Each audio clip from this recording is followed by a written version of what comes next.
अपने पाकिस्तान के फौज से भी पूछते हैं कि 7-8 लाख की तादाद में आप सिर्फ इसलिए हैं, आपका मोटो यह है कि जिहाद फी सबीलिल्लाह। तो मैं देख रहा हूँ पिछले 2-3 दिनों से एकदम से कुछ पाकिस्तानी ऐसे हैं जिनमें बड़ा जोश भर गया है। वो कहते हैं कि बस हमारे पास एटम बम है, हम 7वीं कुव्वत है इस मुल्क के, इस मुमलिकत के। ला सबीला इल्ला बिल जिहाद, जिहाद के अलावा इन लोगों के साथ लड़ने के अलावा।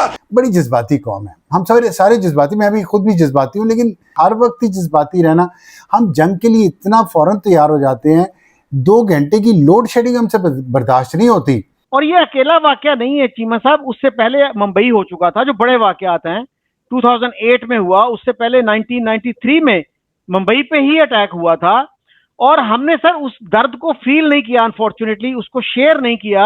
हमें भी करना चाहिए ना कि भाई आपका नुकसान हुआ है, वी आर विद यू। अभी तक पाकिस्तान सिर्फ ईरान को राजी करने की कोशिश कर रहा है कि अमेरिका की सारी बातें मान लो। पाकिस्तान ने अभी तक एक बार भी कोई ऐसी कोशिश नहीं की कि वो अपना कोई नया आइडिया लेकर आए इस मामले को सुलझाने का। ईरान पाकिस्तान की सिचुएशन को समझता है, लेकिन वो बड़ी अच्छी बात यह है कि ईरान एक अच्छे हमसाये की तरह पाकिस्तान को इस मामले में ज्यादा या बिल्कुल शर्मिंदा नहीं कर रहा। हमारे लोग तो बड़े फख्र से कहते हैं, अभी अबसार आलम का क्लिप था चंद दिन पहले, ओ हमने तो जी इंडिया के साथ 80 साल से मत्था लगाया हुआ है, कि ये सिर्फ जाके एक बात बताते हैं जी कि हमने भी गुलामी किया, तुम भी कर लो, ये उनकी शराइत है, मान लो, अच्छा यूं कर लोगे तो तुम्हें ये पैसा मिल जाएगा, थोड़ी सी पाबंदियां हट जाएंगी, लेकिन मान लो, माननी तो अमेरिका की पड़ेगी। और फिर आप कहते हैं जी हम अमन भी चाहते हैं, हम बहुत पुरअमन लोग हैं। नमस्कार दोस्तों, पाकिस्तान ने भारत में कई सारे आतंकवादी हमले करवाए हैं। 2014 से पहले जब पाकिस्तान भारत में आतंकवादी हमला करवाता था, तब भारत सिर्फ अपनी डिप्लोमेसी मतलब बातें करके या फिर यूएन में पाकिस्तान के खिलाफ डोसियर डाल के जवाब देता था।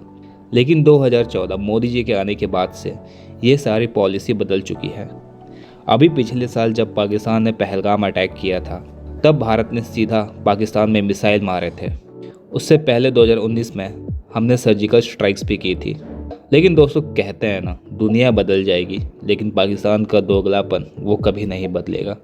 आज भी ये लोग भारत में आतंकवादी हमले की प्लानिंग कर रहे हैं और धमकियाँ लगा रहे हैं। भले ही इनकी हालत भिखारियों जैसी क्यों ना हो गई हो, लेकिन जिहाद करना ये भूल नहीं पा रहे हैं। इसी टॉपिक पर चलिए आगे इस वीडियो को देखते हैं। चैनल को सब्सक्राइब और वीडियो को लाइक करना ना भूलें। और ये देख लें आप, प्राइम मिनिस्टर मोदी साहब जो हैं बहुत बड़े लीडर हैं इस वक्त, दुनिया के बहुत बड़े लीडर हैं। 1.4 बिलियन पॉपुलेशन है उनकी, बहुत बड़ी मार्केट है, इतना कुछ है, स्टेप ले ना, ठीक है। वो आए थे एक यहाँ पे नवाज शरीफ के घर, थोड़ी देर आए और उसके बाद उसको इस्तेमाल किया लॉजिक के तौर पे। ये तो कोई नहीं होता, कंक्रीट एफर्ट्स करनी चाहिए। तो मेरा ख्याल है कि और दूसरा, अगर वो समझते हैं कि ठीक है ये अच्छा तरीका उनको मिला है। आपको याद होगा इंडिया के सीडीएस ने बड़ी अच्छी बात की थी, उसने कहा था the people in uniform on both sides are, the people in uniform are always rational. तो बेसिकली तो वो अपने पॉलिटिशियंस की तनकीद कर रहे थे कि ये रैशनल लोग नहीं है हमारे। ये मुझे इंडिया के सीडीएस की बात याद है, ये हमारी इंडिया पाकिस्तान की जंग के बाद उन्होंने कहा था people in uniform are always rational. तो ये दूसरी वाम जो है ये उनको रैशनैलिटी का नहीं पता। सो मेरा ख्याल है चौर साहब ये चीजें हैं, और तो ऐसी कोई बात नहीं है। बहरहाल चलें चौर साहब, दिस इज द पॉइंट, इसके ऊपर तो बात आपसे होती रहेगी। अब बताएं चौर साहब, ये पाकिस्तान की इतनी ज्यादा वो ईरान के ऊपर जो चीजें चल रही हैं, what do you make of that? Pakistan की जो कोशिशें हैं उनको कोई थोड़ा सुना है जॉन्डिस लेंस से देखा जा रहा है। कई लोगों का ये कहना है जी कि पाकिस्तान पर्सनली बहुत ज्यादा इन्वॉल्व हो गया और अमेरिकन साइड से जो है वो उनको कन्विंस करने की कोशिश कर रहा है। कैसे देखते हैं आप इन चीजों को? मामला खराब होते जाएंगे, क्या देखते हैं? चीमा साहब, इससे पहले कि हम ईरान पे आए, मैं इंडिया पाकिस्तान पे ब्रीफली कुछ बात करना चाह रहा हूँ। जो आप कह रहे हैं ना जी कि अजीत डोवल ने कहा जी कि people in uniform are more rational, तो सर हमारे यहाँ जो है कारगिल एक मिलिट्री वाले ने किया था ना, यूनिफॉर्म में था ना वो बंदा, तो ये बात हमेशा दुरुस्त नहीं होती।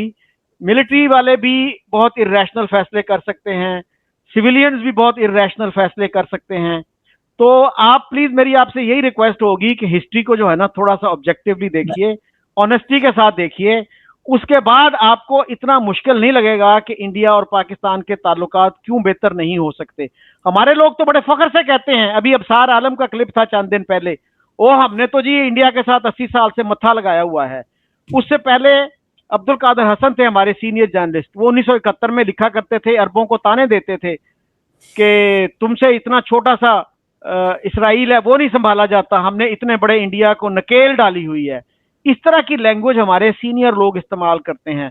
और फिर आप कहते हैं जी हम अमन भी चाहते हैं, हम बहुत पुरअमन लोग हैं। तो इस तरह की जब रेटरिक आप यूज करेंगे ना, तो फिर अमन के जो प्रोस्पेक्ट्स है ना वो मादूम हो जाते हैं, वो खत्म हो जाते हैं। अभी मैं ये नॉन सीरियसनेस की अगर मैं बात करूं तो मैं देख रहा हूँ पिछले 2-3 दिनों से एकदम से कुछ पाकिस्तानी ऐसे हैं जिनमें बड़ा जोश भर गया है। वो कहते हैं कि बस ईरान को अब हमें झंडी दिखा देनी चाहिए, फलाने का दाखिला मुल्क में बंद कर देना चाहिए, फलाने को ये कर देना चाहिए। बड़ी जज्बाती कौम है, हम सारे जज्बाती, मैं भी खुद भी जज्बाती हूँ, लेकिन जज्बात के साथ कभी कभी अल्लामा इकबाल ने कहा था अक्ल को भी हाथ में रखना चाहिए और कभी कभी दिल की बात भी सुननी चाहिए।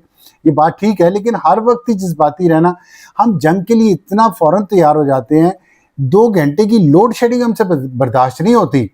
और कल रात मैं घर में बैठा हुआ था तो 1 घंटे के लिए बिजली चली गई तो बस आधे लोग रो रहे थे कि हो बिजली चलेगी कुछ भी नहीं होगा, न पानी आ रहा है। मैं सोचता हूँ खुदा ना खास्ता इस जनरेशन ने जो 66% है इस मुल्क की, इसने तो कभी कोई बुरा वक्त देखा ही नहीं। इसने तो लोड शेडिंग भी इतनी बुरी नहीं देखी जितनी हमने देखी हुई है। तो लोड शेडिंग को तो छोड़े, जंग जब होती है आप टीवी पे देखते होंगे, दूर लगता है आपको, घर तबाह हो जाते हैं, न पानी न बिजली न खाना न पीना, न सर पे छत, बारिश धूप गर्मी सर्दी में आपको जब खैमों में खुदा ना खास्ता ज़िंदगी गुजारनी पड़ती है तो लग पता जाता है। इसलिए हर वक्त मूंछ को ताव दे के आप शॉपिंग मॉल में तो जा सकते हैं अपनी फैमिली के साथ शॉपिंग करने और ठीक भी लग सकता है, लेकिन जब 2 मुल्कों के दरमियान जंग की बात होगी तो फिर मूंछों को तो खाली ताव नहीं दिया जाता, फिर तैयारी भी होनी चाहिए, ना सिर्फ लड़ने की, टेक्नोलॉजिकली आपको स्ट्रांग होना चाहिए, साइंटिफिकली आपको स्ट्रांग होना चाहिए, आपको लेटेस्ट आपके पास टेक्नोलॉजी होनी चाहिए, वेपन भी होनी चाहिए, हौसला भी होना चाहिए। और अगर ये सब कुछ नहीं है तो फिर सब्र से काम ले। हम तो सिर्फ होस्ट कर रहे हैं। इस्लामाबाद का एक थोड़ा सा रेड जोन बंद है, पूरे मीडिया को और कुछ नहीं मिला, उस पर खबरें चला रहे हैं, ख़ास तौर पे फॉरेन मीडिया, कि वो लोग जो पाकिस्तानी हैं और फॉरेन मीडिया के लिए काम करते हैं वो सबसे ज़्यादा तकलीफ में दिखाई दे रहे हैं। मुझे नहीं समझ आ रही क्यों, कि ठीक है हमारे यहाँ प्रॉब्लम्स हैं, हम सिक्योरिटी प्रोवाइड कर रहे हैं, हमारे यहाँ इतनी इस तरह की बड़ी बड़ी कॉन्फ्रेंसेस नहीं होती, ये नॉर्म नहीं है जैसा कि दुबई में या यूएई में था। तो ठीक है, फिर आप इसराइल के पिट्ठू बन जाएं जैसे यूएई था, तो फिर यहाँ भी ये चीज़ें नहीं होंगी। हम यहाँ पे बलूचिस्तान में बगावत और यहाँ पे दहशतगर्दी भी बर्दाश्त करें, जिसको इसराइल की सपोर्ट है, इंडिया की सपोर्ट है, और उसके जो लीडरान कराम हैं वो जाके दुबई में अपने बंगले बना के वहाँ रहें सुकून से।